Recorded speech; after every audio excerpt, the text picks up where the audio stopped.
하나님 말씀 보겠습니다. 오늘 두 곳 보겠습니다. 구약 시편 40편 1절 말씀, 시편 40편 1절 우리 먼저 보겠습니다.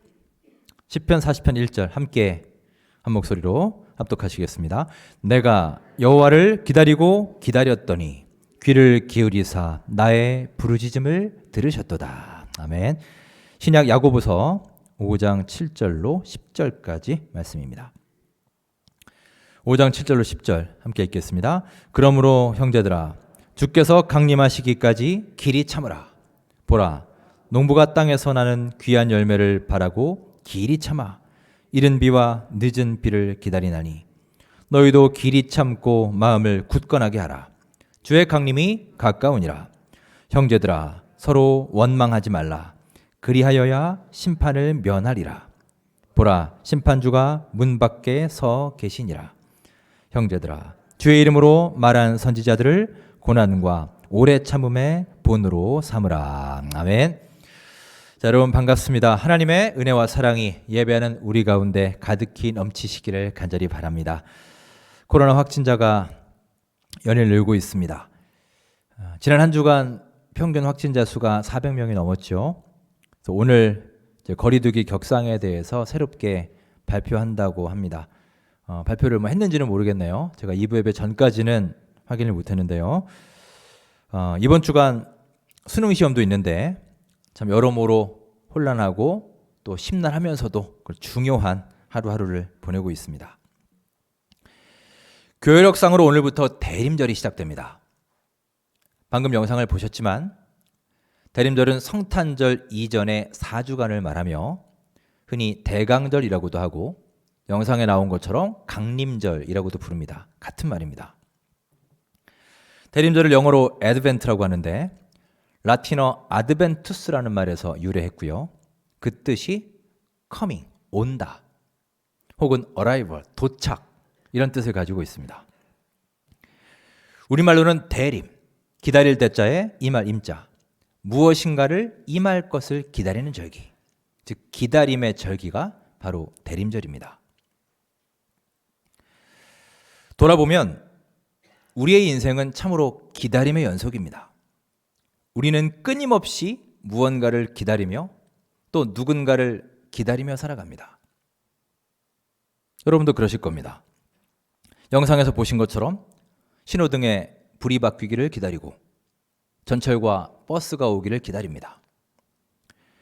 취준생들은 면접 후에 합격 소식을 애타게 기다리고 좋은 직장을 기다립니다. 저희 집의 두 아이들은 1년이 또 지났음에도 여전히 크리스마스에 산타 할아버지를 기다립니다. 군인들은 제된 날을 손꼽아 기다리고 직장인들은 월급날을 기다립니다. 하루에도 우리는 이렇게 수많은 기다림 가운데 살고 있습니다. 자, 여러분은 지금 무엇을 기다리고 계십니까? 나는 무엇을 기다리며 무엇을 기도하며 살고 있나요? 기다림은 때때로 우리에게 소망을 주기도 하고 고통을 주기도 하지만 우리는 이 기다림을 피할 수도 없고 거부할 수도 없습니다.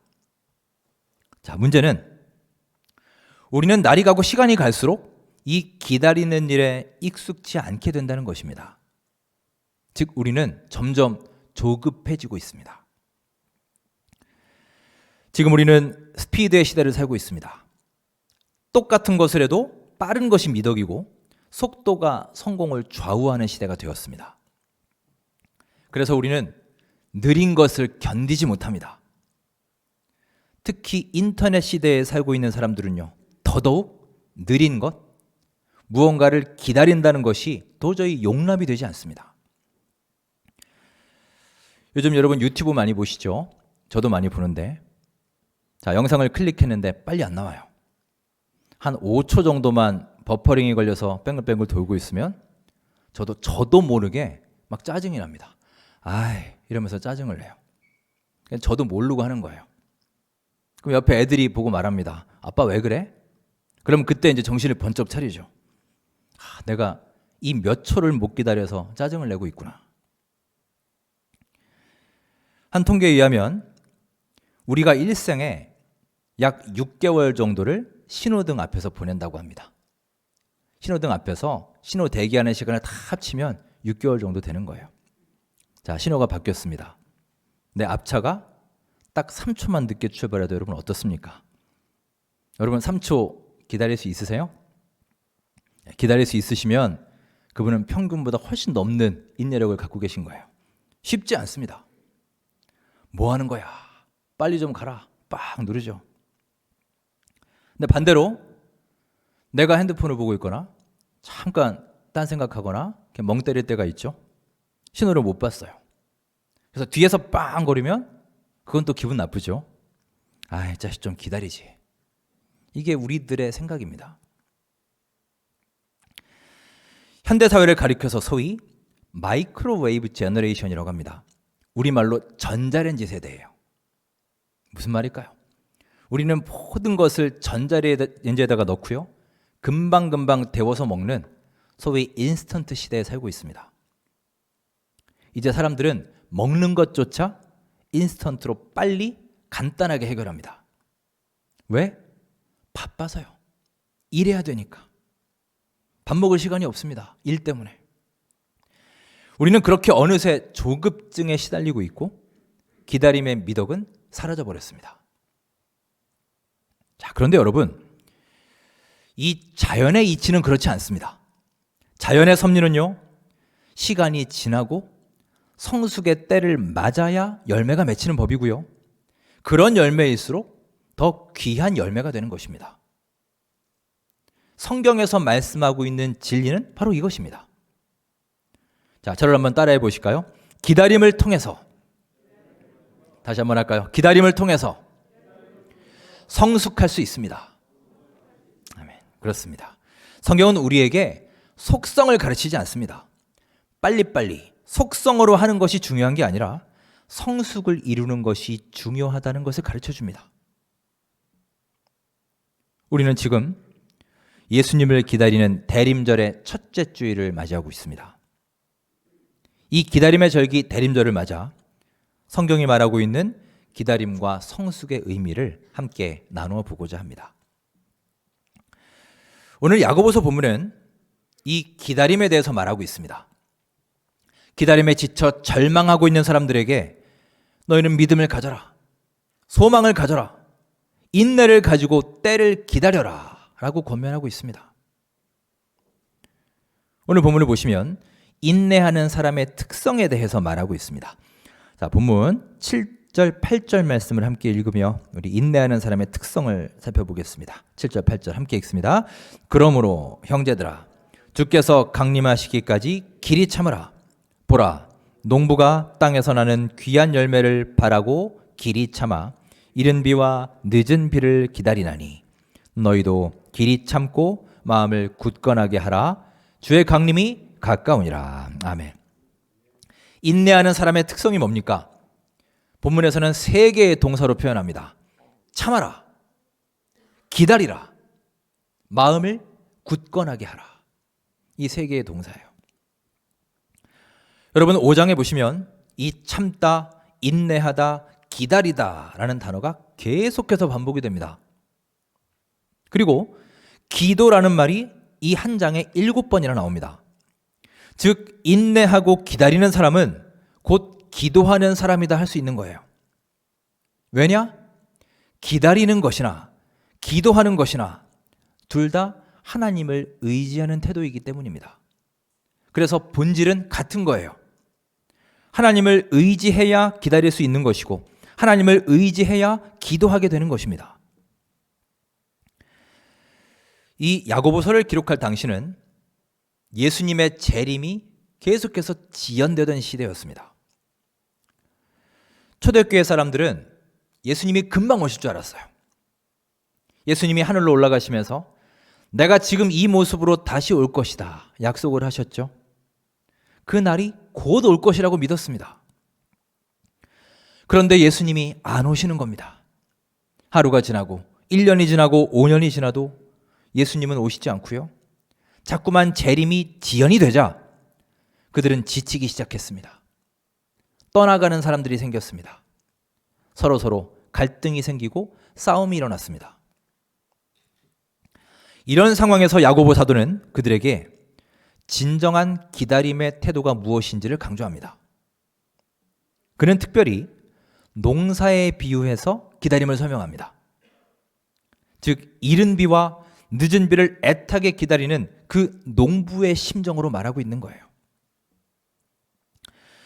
팔레스틴의 기후는 여러 번 말씀드렸지만 크게 건기와 우기로 나눕니다. 우리나라처럼 사계절이 뚜렷한 게 아니라 그냥 건기와 우기로 보시면 돼요. 11월쯤 되면 우기가 시작이 됩니다. 그리고 이때 내리는 비를 이른 비라고 합니다. 이 이른 비를 가리켜 소위 파종의 비라고 합니다. 이때가 되면 마른 땅을 갈아엎고 씨를 뿌리며 본격적인 농사가 시작되는 거예요. 그리고 우기의 마지막, 다음 해 3월경에 내리는 비를 늦은 비라고 합니다. 이 늦은 비를 가리켜서 수확의 비라고 합니다. 이 비가 제때 내려줘야 곡식이 풍성하게 성장하고 수확을 거둘 수 있는 거예요. 이 비가 제대로 내리지 않으면 한 해 농사를 망치는 겁니다. 그래서 팔레스틴 지역의 농부들은요, 필연적으로 이 비를 기다릴 수밖에 없습니다. 어떠한 경우에도 이른 비와 늦은 비를 기다리고 난 그 후에야 비로소 수확의 기쁨을 누릴 수 있는 것입니다. 예외가 없습니다. 오늘 본문은 바로 이런 농사의 배경을 담고 있는 말씀입니다. 이른 비와 늦은 비를 기다리고 때를 기다리고 그 기다림 속에 최선을 다하며 희망을 포기하지 않는 이 농부의 마음이야말로 하나님의 나라와 주님의 다시 오심을 기다리는 우리 그리스도인들이 반드시 가져야 될 마음이라는 거예요. 여러분, 이처럼 농사의 과정을 통해 배우게 되는 자세가 바로 기다림입니다. 파종에서 수확까지 어느 한순간도 빠짐없이 관여해야 되고 자신의 땀과 피를 흘려서 거두게 되는 거예요. 그래서 농부에게는 그 알곡 하나하나가 자기 피땀의 결실이고 기다림과 인내의 결과인 것입니다. 여러분, 한자로 쌀미자를 아시죠? 화면을 보실까요? 쌀미자, 저렇게 생겼죠? 쌀미자의 구조를 한번 보십시오. 맨 위에 8팔자가 있습니다. 거꾸로 있죠? 그 아래에 10십자가 있습니다. 또 그 아래 8팔자가 있습니다. 88이란 뜻입니다. 벽실을 선정하는 것부터 발화, 육묘, 논가리, 모내기, 잡초 제거, 추수와 탈곡에 이르기까지 기본적으로 해야 되는 작업이 무려 88가지에 달할 정도로, 꼭 88이 아닐지라도 그 정도로 손이 많이 가기 때문에 저 쌀미자란 글자가 만들어졌다고 합니다. 그래서 옛말에 벼는 농부의 발자국 소리를 듣고 자란다 하는 말이 있지 않습니까? 농부는 이 쌀 한 톨을 자신의 몸처럼, 자신의 분신처럼 소중히 여기는 것입니다. 그런데 오늘날 우리는 어떻습니까? 너무나 바쁘게 움직이는 세상에 살고 있습니다. 우리는 농부들처럼 때를 진드감치 기다리지 못합니다. 모든 것들이 속성으로 이루어지며 어느새 속도의 노예가 되어버렸습니다. 그래서 사람들은 어느 순간부터 희한한 딜레마에 빠집니다. 우리는 한가롭고 여유로운 삶을 동경하며 살죠. 여러분도 그런 삶을 그리워하지 않습니까? 그리고 우리는 그것을 이루기 위해서, 여유롭게 살기 위해서 열심히 일합니다. 앞만 보고 정신없이 살아가요. 그런데 그러다 보니 우리는 여유롭게 살기 위해 일하느라 평생 단 한순간도 여유롭게 살지 못하는 이런 딜레마에 빠지고 말았습니다. 제가 미국에 있을 때 보면 한국에서는 상상하기 힘들 정도의 아주 으리으리한 그런 대저택들을 보게 됩니다. 정말 드라마에 나오는 어떤 재벌들 집 같은 그런 집들을 볼 수 있어요. 집 안에 풀장도 있고 가정부를 비롯해서 하인들을 몇 명씩 거느리는 그런 집들입니다. 한국인들 중에도 이제 미국에서 사업에 성공하고 자리 잡아서 그런 집에 사는 사람들이 꽤 있습니다. 근데 여러분, 한국 사람들은 보통 성실하지 않습니까? 부지런하죠. 어렸을 때부터 그렇게 일하는 법을 배웠어요. 그냥 열심히 일하지 않고 가만히 있으면 뭔가 죄 짓는 것 같은 그런 생각이 듭니다. 그렇게 자라왔어요. 그래서 여러분, 그렇게 잘 사는데도 쉬질 못합니다. 아침 일찍부터 밤 늦게까지 뼈 빠지게 일합니다. 뭐에 쫓기는 사람들처럼 그렇게 일해요. 그러니 여러분, 집안에 풀장이 있으면 뭐합니까? 놀 시간이 없는데요. 그래서 여러분, 가끔 운전하고 차 타고 가다 보면 옆에 좋은 집이 보여요. 가끔 신기한 장면을 봅니다. 한여름에 그 풀장에서 재밌게 물장구 치면서 노는데요. 아무리 봐도 그 집 주인 같지가 않아요. 이렇게 복장이나 이렇게 보면요. 그 풀장에서 누가 노는지 아십니까? 가정부하고 하인들이 놀아요. 자기 가족들 데려다가요. 집주인은 돈 버느라 하루 종일 일하고 결국 그 집에서 일하는 사람들이 그렇게 누리고 있습니다. 여러분, 이 얼마나 아이러니한 일인가요? 이 시대의 수많은 사람들은 일종의 불치병을 앓고 있습니다. 바로 조급증, 속도 지상주의라는 불치병입니다. 그런데 여러분, 이 조급증은 세상에만 있는 것이 아닙니다. 교회에도 있어요. 어느새 점점 교회에도 이런 속성의 바람이 불고 있습니다. 심각한 문제입니다. 그래서 우리는 신앙도 이제 속성으로 배우려고 합니다. 직분도 속성으로 받으려고 합니다. 제대로 한 단계 한 단계 교육받고 직분 받는 게 아니라 빨리빨리 쉽게 받으려고 합니다. 기도도요, 빨리 응답받아야 능력 있는 기도자처럼 여겨집니다. 교회도 빨리 성장했다고 자랑합니다. 하지만 여러분, 우리 신앙이야말로, 우리 믿음 생활이야말로 기다림이라는 것을 꼭 기억하시기 바랍니다. 성경은 바로 이 기다리는 사람들의 이야기입니다. 노아는 비가 내리기까지 무려 120년의 시간을 기다렸습니다. 여러분, 120일이 아니에요. 120년을 기다렸어요. 얼마나 많은 사람들의 놀림과 조롱을 받았을까요? 아브라함은 아들을 얻기까지 100년을 기다렸습니다. 모세는 도망자의 신세로 광야에서 40년을 기다렸습니다. 수많은 예언자들도 메시아가 오기까지 아픔을 이겨내며 기다렸습니다. 따라서 여러분, 성경은 기다림의 스토리입니다. 왜냐하면 이 기다림이 곧 믿음이고 그 믿음이 하나님을 기쁘시게 하기 때문입니다. 그런데 여러분, 우리가 한 가지 기억해야 될 중요한 사항이 있습니다. 우리는 왜 이렇게 참고 기다려야 될까요? 그것은 바로 우리 하나님께서 기다리시는 하나님이시기 때문입니다. 여러분, 성경 곳곳에서 증거하는 하나님은 기다림의 하나님입니다. 그래서 우리는 이 기다림의 과정을 통해서 우리 하나님의 성품을 배울 수 있고 닮아갈 수 있는 거예요. 이스라엘 백성들이 광야에서 하나님께 원망과 불평을 퍼부었습니다. 그들은 기다리지 못했습니다. 하나님을 배신했습니다. 모세가 시내산에서 십계명 받는 동안 그들은 뭐 했나요? 금송아지를 만들고 거기에 절했습니다. 난장판이 되어버렸습니다. 그 기간을 기다리지 못한 거예요. 그럼에도 하나님은 기다리셨습니다. 그들이 다시 여호와께로 돌아오기를, 다시 신앙을 회복하기를 묵묵히 기다려주시며 울부짖고 회개하는 그들을 또 용서해 주십니다. 여러분, 이처럼 참고 기다려주시는 하나님이시기에 그렇게 여러분과 저에게 구원의 문이 열린 것 아니겠습니까? 만일 하나님의 성품이 우리와 같다면 어떨까요? 나 같으신 하나님이라면 어떨까요? 나처럼 조급하고 참을성 없고 인내하지 못하는 분이 하나님이시라면 우리는 과연 어떻게 되었을까요? 상상이 되십니까? 우리가 지금 감히 하나님 앞에 이렇게 나와서 예배할 수나 있을까요? 아마 벌써 심판받아서 존재조차 없어졌을 것입니다. 그런데 여러분, 하나님은 지금까지도 우리를 기다려주고 계십니다.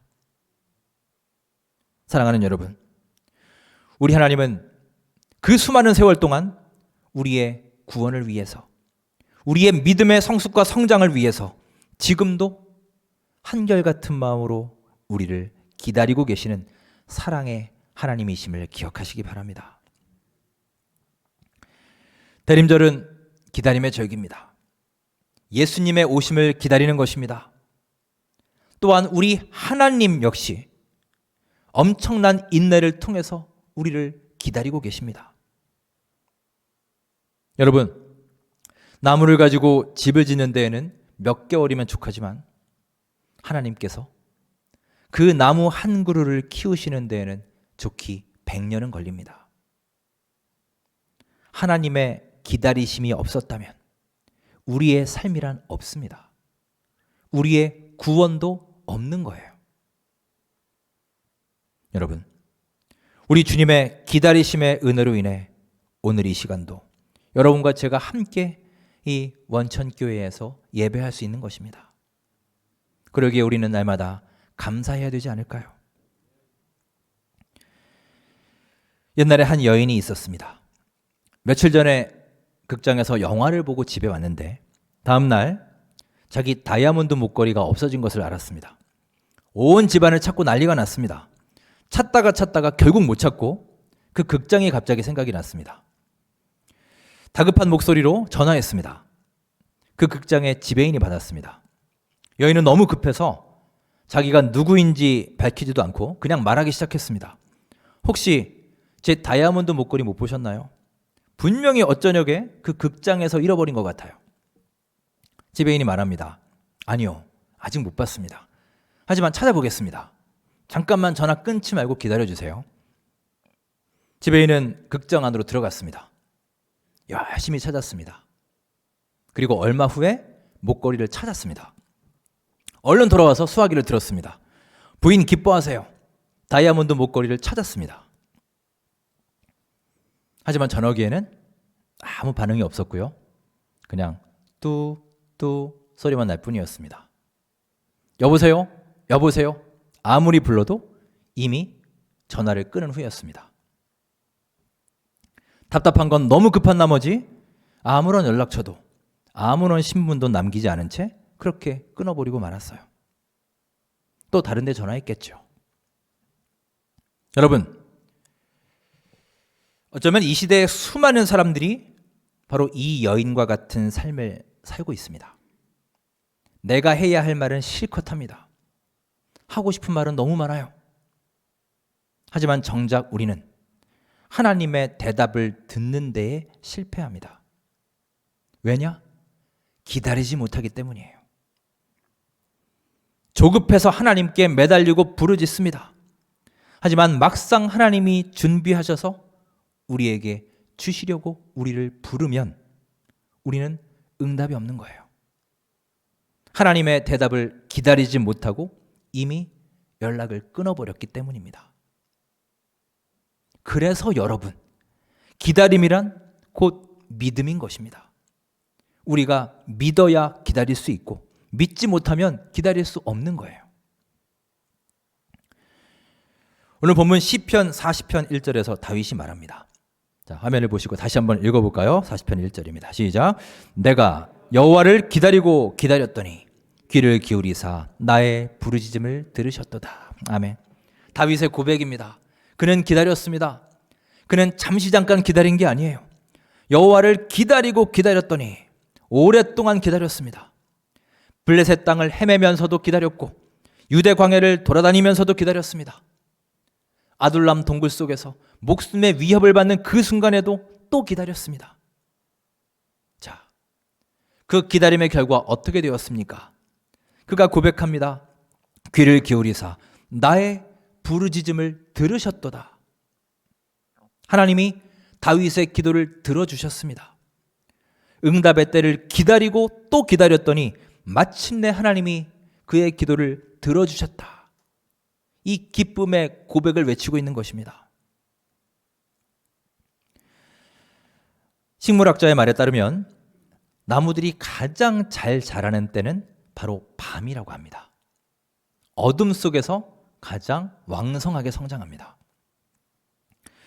낮에는 햇빛을 받고 물을 빨아올려서 낮에 더 잘 자랄 것 같지만 정작 줄기가 자라고 잎이 넓어지며 봉오리가 벌어지는 실질적인 세포 증식을 위해서는 어둠, 곧 밤의 정적이 반드시 필요하다는 것입니다. 여러분, 우리의 인생에도 이렇게 밤이 필요하고 어둠이 필요합니다. 우리가 자라고 성장할 수 있는 정적이 필요하고 이러한 기다림의 시간이 반드시 필요한 거예요.